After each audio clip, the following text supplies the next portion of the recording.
যে ইউরোপ আমেরিকার সভ্যতাকে আমাদের দেশে আনতে চাও, ওই ইউরোপ আমেরিকার দিকে তাকিয়ে দেখো, নিজের বাবার দ্বারা নিজের আপন সন্তান ধর্ষিত হয়, নিজের সন্তানের দ্বারা নিজের মা ধর্ষিত হয়। এই সভ্যতাকে তোমরা নিজেদেরকে প্রমোট করতে চাও, নিজেদের দেশে আনতে চাও। কোরআনের বিরুদ্ধে যে কথা বলবে সেই আবার সর্বশেষ যে মনে চাই সে হোক, যে মনে চাই সে হোক।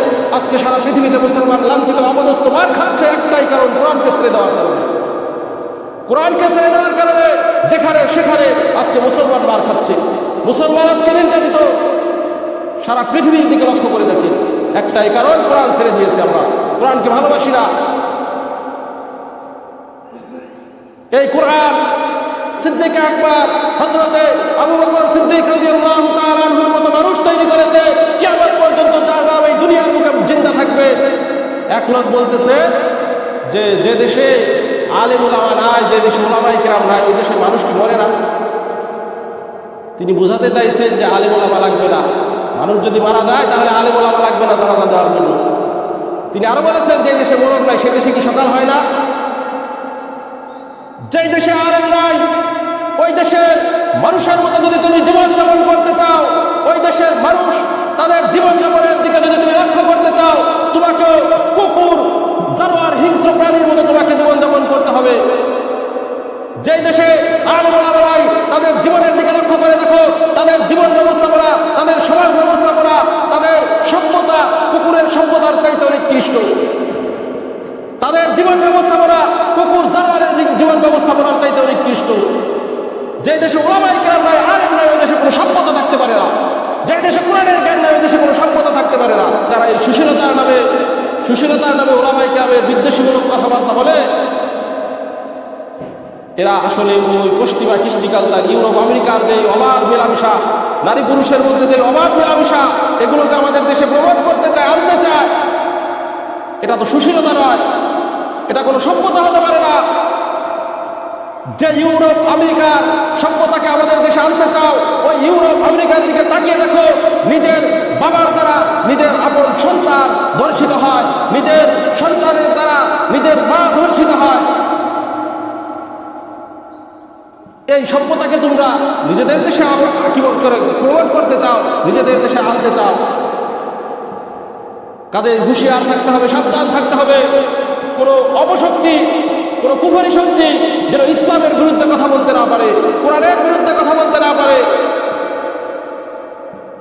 কোরআনের যে সমস্ত বিধিবিধানগুলো আছে এগুলো নিজেদের জীবনে ফিট করব, এবং সাথে সাথে কি করে হক, কোরআনের যে সমস্ত হক আছে এগুলোকে কি করবো আমরা যথাযথভাবে আদায় করব।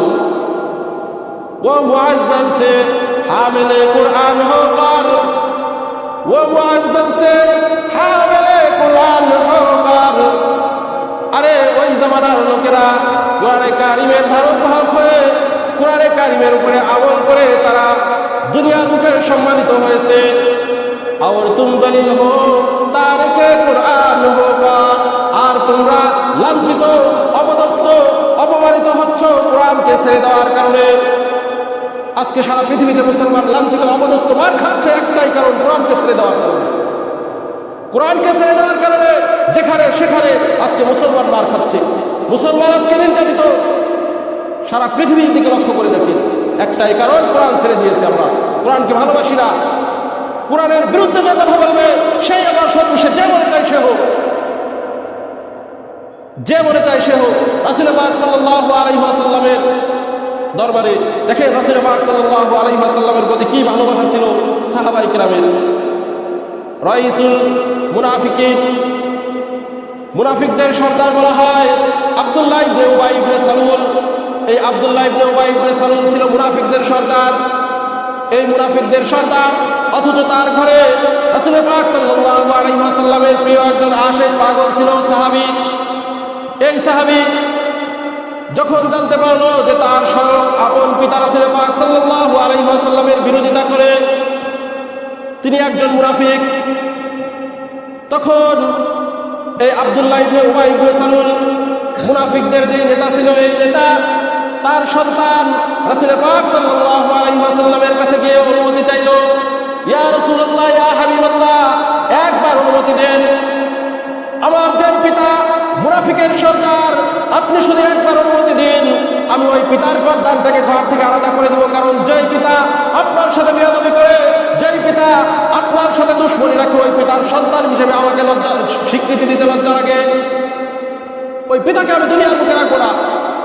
কারণ আপনি রাসূলের সাথে বেয়াদবি করেছেন, আপনি রাসূলের সাথে দুশ্মনী রাখে, অন্তরের মধ্যে কোরআনের সাথে দুশ্মনী রাখে, আল্লাহ রাব্বুল আলামিনের সাথে যারা দুশ্মনী রাখে, এমন পিতার সন্তান আমি হতে চাই না। স্বয়ং নিজের পিতাকে পর্যন্ত হত্যা করার জন্য প্রস্তুত হয়ে গেছে। এটা ছিল রাসূলের ভালোবাসা, কোরআনের প্রতি ভালোবাসা। এই কোরআন সিদ্দিক আকবর হযরতে আবু বকর সিদ্দিক রাদিয়াল্লাহু তাআলা আনহুর মতো মানুষ তৈরি করেছে, কিয়ামত পর্যন্ত যার নাম এই দুনিয়ার মুখে জিন্দা থাকবে। হযরতে ওমর ফারুক রাদিয়াল্লাহু তাআলা আনহুর মতো মানুষ এই দুনিয়ার মুখে এই কোরআন তৈরি করেছে।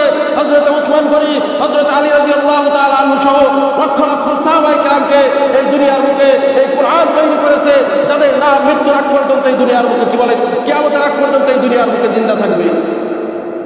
হযরত আবু হানিফা রাহমাতুল্লাহি আলাইহির মতো মনীষী তৈরি করেছে, যুগে যুগে পীর বুজুর্গ মাশায়েখদেরকে তৈরি করেছে।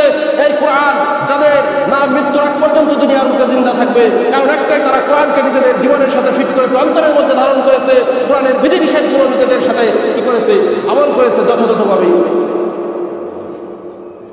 আর আমি আর আপনি এই কোরআনের মূল্য বুঝলাম না। যেদিকে হিদায়াত, যেদিকে কল্যাণ, এই কল্যাণের দিকে কেউ আসতে চাই না, হিদায়াতের দিকে কেউ আসতে চাই না, জান্নাতের পথে কেউ চলতে চাই না।